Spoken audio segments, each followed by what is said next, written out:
लकार आप सब लोगों ने सुना होगा, सुनते ही आते हैं हम छठी क्लास से ही। लकार क्या है? लकार शब्द का जैसे हम इसको समझना चाहते हैं तो मतलब होता है लकार, यानी ल वर्ण उसमें है और कार उसमें प्रत्यय है। वर्ण से ये वार्तक है पाणिनि के अष्टाध्यायी का, वर्णात् कारः। तो सभी वर्णों के साथ कार लगता है।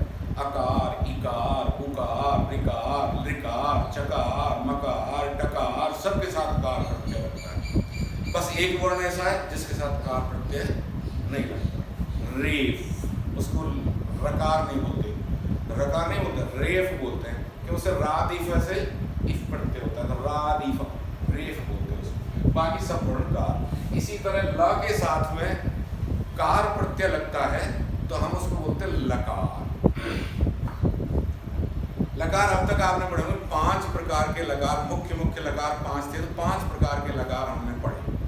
लेकिन ऐसा नहीं है, हम इनको पढ़ेंगे 10 प्रकार के होते हैं लकार। कितने प्रकार के? 10 प्रकार के। कौन कौन से हैं वो 10 प्रकार? वो हैं ये लट, लिट, लुट, लिट, लेट, लोट, लंग, लिंग, लुंग, लिंग। अब बोलेंगे हमने तो अनुस्वार इनको पढ़ा ही नहीं। हमने ये जो लिख दिया है इस पर अनुनासिक लगा दिया है, ये तो हमने पढ़ा ही नहीं। हमने तो सीधे पढ़ा लट, लिट, लुट। हाँ कोई बात नहीं लिखे तो भी सही है, लट, लिट, लुट सही आएगा, क्योंकि प्रतिज्ञा अनुनासिक क्या पाणिनि आएगा, क्योंकि अनुनासिक है सब। ये जितने भी इसमें अच मिले हुए अनुबंध के रूप में अच जोड़ा हुआ है, आ, ई, उ, री, री, है ना, ए, ओ, ये सब अनुनासिक हैं, सभी अच अनुनासिक हैं। अगर वो अनुनासिक हैं और हम इनको यहाँ लिख दें, आपकी सुविधा के लिए हमने लिख दिया है ताकि आपको पता रहे कि ये अनुनासिक हैं। अगर अनुनासिक नहीं है तो इनकी इत संज्ञा नहीं होगी, इत संज्ञा बिल्कुल नहीं होगी, क्योंकि उपदेश या अनुनासिक इससे उसी अच की इत संज्ञा होती है जो अच उपदेश अवस्था में हो और उपदेश अवस्था में होते हुए अनुनासिक भी हो। अगर अनुनासिक नहीं है, केवल उपदेश में होने से उपदेश या अनुनासिक उस अच की संज्ञा नहीं करता, अनुनासिक होने पर ही करता है। इसलिए हमने ये लिख दिया है ना, लट, लिट, लुट है। अब इनमें हमें ये देखना है कि ये 10 है ना, पूरे 10 लकार। इनमें से ये जो 5वां लकार है, एसु पंचमो लकार छंदो मात्र गोचरः। इनमें से 5वां लकार केवल छंद मात्र में ही दिखाई देता है, यानी छंद से तात्पर्य है वैदिक संस्कृत का लकार है। लेट लकार, लेट लकार वैदिक संस्कृत में दिखाई देता है। इसका अस्तित्व, इसकी स्थिति वैदिक संस्कृत में होती है, लौकिक संस्कृत में नहीं मिलती। इसलिए आज हम इसका उल्लेख यहाँ पर नहीं करेंगे। तो कुल मिला के हमारे पास में लकार हुए 9 पढ़ने के लिए हमारे पाठ्यक्रम में। जो हम लोग संस्कृत पढ़ने वाले, वैदिक संस्कृत का ग्रामर हमें अभी नहीं पढ़ना है, हमें पढ़ना है 9 लकार हमारे पास में हुए।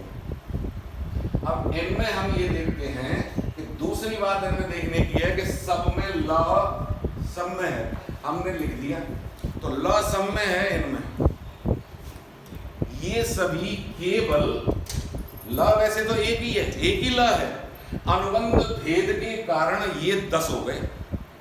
अनुबंध भेद, अनुबंध यानी इनमें अनुबंध लगे हुए हैं। इनमें से 6 में लगाया हुआ है हमने ट, 5 में लगाया हुआ है ङ, और अ, ई, उ, ऋ, लो, ये सब इसके अनुबंध हैं। ये अनुबंध हमने लगाए हुए हैं, इनके कारण इसके 10 भेद हो गए। नहीं तो ल तो एक ही है, अनुबंध भेद के कारण 10 भेद इसके हो गए। और जब अनुबंधों का लोप हो जाता है तो इन सब में से 10 में से केवल ल बचता है। जैसे कोई भी अच है इसमें, उन किसी भी अच का जो उपदेश अवस्था में है, प्रत्यय होने के कारण आगे बताएंगे हम, उपदेश अवस्था में है और अनुनासिक भी हैं, अतः उनका लोप हो जाता है। हलंत्यम से इसके अंतिम व्यंजन का लोप हो जाता है, अंत्य हल का, तो बचता है ल। इसलिए ल अवशिष्ट रहता है। ये तीसरी बात, इनमें कुल मिला के हमको ये 7 बातें मुख्य रूप से ध्यान रखनी है लकारों के बारे में। इनके बारे में हम यही जानेंगे, है ना। तो ये पहला येषु पंचमो लकार है, छंदो मात्र गोचर है, ये वैदिक संस्कृत में मिलता है। अनुबंध भेद के कारण इनके 10 भेद हैं, नहीं तो ल अकेला है, ल अकेला।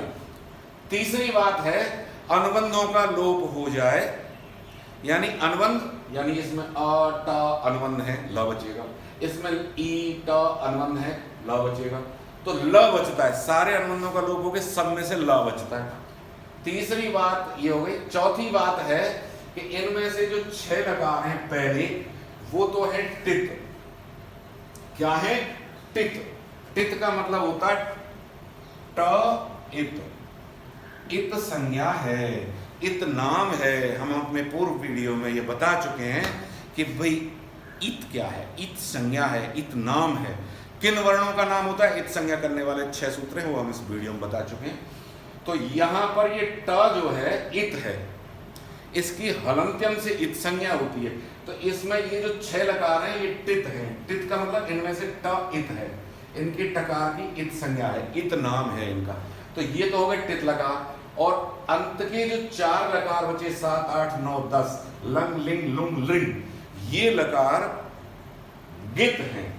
इनमें से ङ इत संज्ञक है, ङ ये इत है, इसलिए ये लकार हुआ गित, ये गित हुए। ये इनका चौथी बात। पांचवी बात इनमें से ध्यान रखने की है कि इनका यही क्रम है भैया, लट लिट लुट लिट लिट। कोई ये नहीं कह सकता वैसे सुने 10 लकार सुनाइए तो क्रम भिन्न से उनकी नहीं मानी जाएगी। लेट पहले सुना दे, लूट पहले सुना ना, पहले ये क्रम ये आएगा। अब इस क्रम को याद रखने का सही तरीका क्या है? तो सही तरीका का क्या है? ये प्रत्याहार क्रम से कहे गए हैं। प्रत्याहार क्रम जैसे हमारे प्रत्याहार हैं अयुण री ऋक ए ऊंग, यहाँ तक के प्रत्याहार ही इसमें काम में आए हैं। 3 प्रत्याहार अयुण री ऋक ए ऊंग। तो इसमें पहले में हमने 10 बार ल लिख दिया। तरीका क्या है? हमने 10 बार ल लिख दिया और 10 बार ल लिख के पहले 6 में तो ये सारे आ जाएंगे और दूसरे 4 में केवल री तक उपयोग होंगे। तो यानी पहले में अ ई उ री, अयुण री, आई ऊण री, तो ये री लग गया। और री तो जोड़ते नहीं है, ली थोड़ा उच्चारण में ऐसे लगता है थोड़ा सा अजीब सा, तो इसलिए री नहीं जोड़ा, री।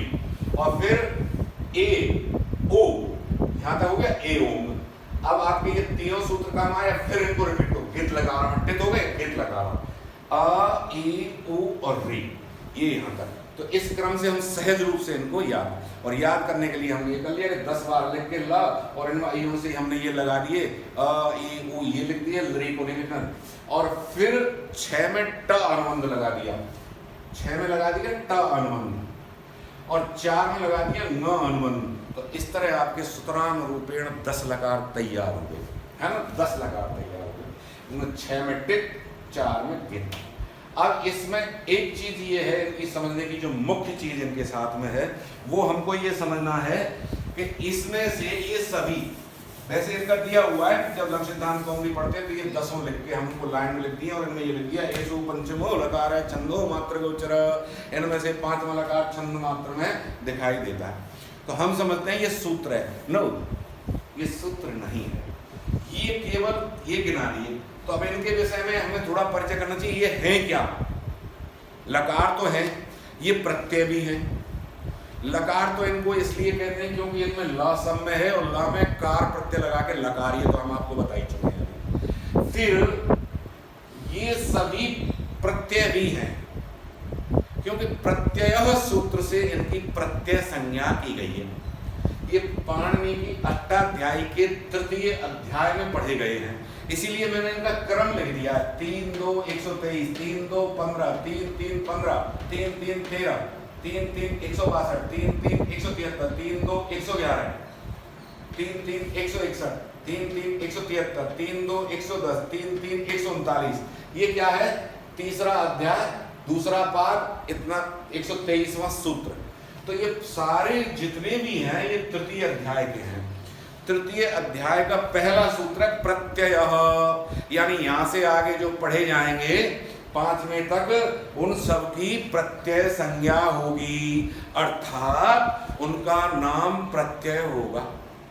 उनका नाम, तो ये प्रत्यय के अधिकार में पढ़े गए हैं, तो ये उसके बाद पढ़े गए हैं वही तृतीय अध्याय में, इसलिए ये सब प्रत्यय भी हैं। इसीलिए आपको पता है कि जो ही दूसरा सूत्र और है, एक अधिकार सूत्र और इसमें पठित है धातु। धातु के अधिकार में भी पढ़े गए हैं भैया, ये धातु के अधिकार में पढ़े गए, तो धातु के अधिकार में पढ़ने का तात्पर्य हुआ कि ये सब प्रत्यय धातु से होंगे। ये सब प्रत्यय भी हैं और धातु भी हैं, धातु से भी होंगे। प्रत्यय कहने का तात्पर्य हुआ जब जिसकी प्रत्यय संज्ञा हो जाती है वो परश्चय सूत्र से पर में प्रवृत्त होता है, जैसे भू धातु। और भू से मान लो हम कहेंगे वर्तमान लट, जैसे हमने सूत्र में रखा है वर्तमान लट, ये इनके प्रवर्तक सूत्र हैं। कौन से लकार किस अर्थ में प्रयुक्त होगा, ये विधायक सूत्र हैं। ये सब लकारों के विधायक सूत्र हमने इकट्ठे सबके साथ लेते हैं, अलग अलग है। बाकी इन सबको पढ़ाएंगे तो जब एक जैसे हम लकार पढ़ाना प्रारंभ करेंगे तो हम एक एक सूत्र को आपको व्याख्या करते जाएंगे। यहाँ केवल स्मरण मात्र के आप लिए लिख दिया गया है, क्योंकि ये इनके विधायक सूत्र हैं। लट लकार का विधायक सूत्र है वर्तमान लट, वर्तमान की विवक्षा में, तो यानी किस अर्थ में कौन सा लकार प्रवृत्त होगा, ये प्रवृत्ति बताने वाले, उस लकार का अर्थ बताने वाले ये सूत्र हैं जो उसमें तृतीय अध्याय में लिखे हुए सारे। तो ये तो अब इसलिए प्रत्यय हम बात ये कर रहे थे कि ये प्रत्यय है, और प्रत्यय संज्ञा करने का फल क्या है, प्रत्यय संज्ञा करने का क्या प्रयोजन हुआ, तो बोले प्रत्यय संज्ञा करने का प्रयोजन ये हुआ कि प्रत्यय होने के बाद कहाँ प्रवृत्त करेंगे, हम कहेंगे भूधातु। अब इससे हम कहेंगे कि लकार प्रवृत्त होगा। कौन सा लकार करना भैया, वर्तमान काल की विवक्षा में करना है, तो ये हमने कर दिया भूधातु से लट लकार। अब हम कहेंगे लट लकार को इधर लिखें, इधर लिखें, इसकी प्रवृत्ति कहाँ होगी, पर में होगी, पूर्व में होगी, भूधातु के पूर्व में, भूधातु के पर में। इसलिए अब प्रत्यय संज्ञा यदि की हुई है तो उसकी व्यवस्था स्पष्ट रूप से की हुई है परश्चय, जिससे प्रत्यय की प्रवृत्ति हो रही है उसके पर बाद में होगा। इसलिए यहाँ लट पर में लगता है, यहाँ नहीं लगता। कोई भी छात्र ये पूछता है, ये प्रश्न करता है, तो उसका सीधे सीधे उत्तर यही है, क्योंकि इसका प्रत्यय करने का प्रयोजन यही है, क्योंकि प्रत्यय की प्रवृत्ति पर में होती है, पूर्व में नहीं होती। प्रत्यय हमेशा पर में लगता है, ये इसका प्रत्यय करने का। धातु अधिकार सूत्र और दूसरा, यानी धातु से ही होगी, तो भूवादयो धातु से भू आदि की धातु संज्ञा है, यानी 10 गुणों में जितनी भी धातु पठित है उन सबकी भूवादयो धातु से धातु संज्ञा है, तो इसलिए भू धातु से लट प्रत्यय होगा, है ना। अब वो कहेंगे साहब लट प्रत्यय है, लकार है क्या, बोले लट लकार भी है। क्यों है, क्योंकि ल के कारण तो वो लकार है, अकार उसमें कार प्रत्यय लगा हुआ है ल के साथ, क्योंकि ल के सारे अनुबंध लोप हो जाते हैं तो ल ही बचता है, और उसको बोलेंगे तो कैसे बोलेंगे, लकार, कार प्रत्यय लगा के, वर्णाकार है ना, तो लकार हो गया। और प्रत्यय सूत्र से इसकी प्रत्यय संज्ञा है, इसलिए ये प्रत्यय है। ये हमारे साथ में हमारे 10 लकारों के बारे में। अब इन 10 लकारों के अर्थ, किस अर्थ में ये लकार प्रयुक्त होते हैं, लट लकार किस अर्थ में प्रयुक्त होता है, लिट किस अर्थ में प्रयुक्त होता है, तो इनके विधायक सूत्र, इनके अर्थ बताने वाले कि भाई किस अर्थ में किस लकार की प्रवृत्ति होगी, ये है सूत्र बना रखे हैं। इनकी लकारार्थ व्यवस्थापन के लिए लकार किस अर्थ में प्रवृत्त होगा, धीरे धीरे हम अगले अपने वीडियो में इसकी बात करें।